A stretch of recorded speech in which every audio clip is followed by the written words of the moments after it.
Halo teman-teman, perkenalkan saya Anissa Putri Afifa, peserta Latsar CPNS Kementerian Pertahanan 2021.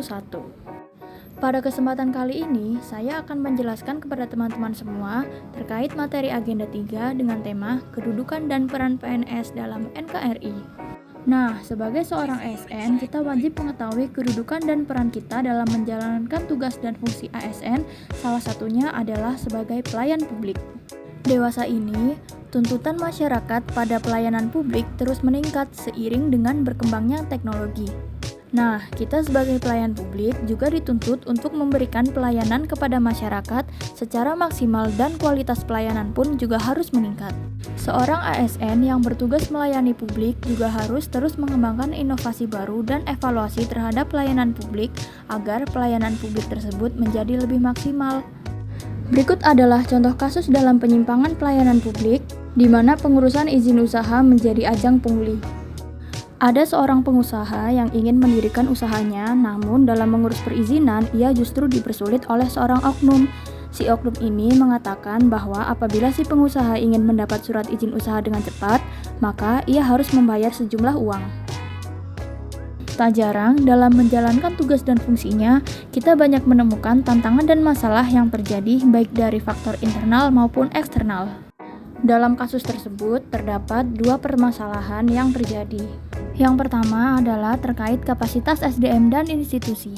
Seperti yang kita tahu bahwa salah satu unsur penting dalam pelayanan publik adalah sumber daya manusia. Namun, dalam beberapa kasus masih ditemui institusi yang belum memiliki sumber daya manusia yang baik. Misalnya, aparat yang tidak profesional dalam menjalankan tugasnya sebagai pelayan publik.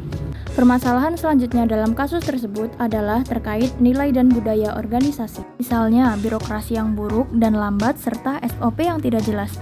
Hal ini akan mempersulit masyarakat yang dilayani sehingga pelayanan publik menjadi tidak maksimal. Maka dari itu, untuk menjawab tantangan dan masalah tersebut, dibutuhkan manajemen ASN dan whole of government. Manajemen ASN perlu diterapkan agar pengelolaan ASN menghasilkan ASN yang profesional, memiliki nilai dasar, etika profesi, bebas dari intervensi, dan bersih dari KKN. Sedangkan pendekatan WOG perlu diterapkan dengan prinsip kolaborasi dan satu tujuan dalam pembangunan kebijakan, manajemen program, dan pelayanan publik.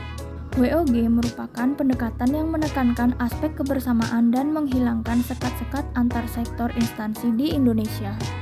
Aparatur sipil negara adalah sumber daya utama yang berperan dalam menentukan keberhasilan penyelenggaraan roda pemerintahan dan pembangunan. Sebagai seorang pelayan publik, menjadi seorang ASN artinya siap untuk memberikan pelayanan dengan profesional dan berkualitas.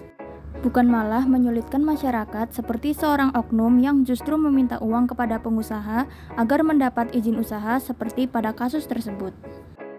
Dengan adanya pelayanan publik yang berkualitas baik, maka kepuasan masyarakat meningkat sehingga kepercayaan publik terhadap pemerintah juga akan meningkat. Dalam penerapannya, WOG dilakukan dalam lingkup pelayanan publik. Pelayanan publik dalam kasus ini dilakukan pemerintah dalam bentuk permintaan izin usaha oleh seorang pengusaha. Disinilah kita sebagai ASN memiliki peran penting dalam pemenuhan kebutuhan masyarakat melalui penyelenggaraan pelayanan publik dan penerapan WOG guna mencapai tujuan bersama dalam pembangunan kebijakan, manajemen program, dan pelayanan publik. Itulah pembahasan dan contoh kasus terkait materi agenda 3. Kalau begitu, sekian dari saya. Sampai berjumpa kembali.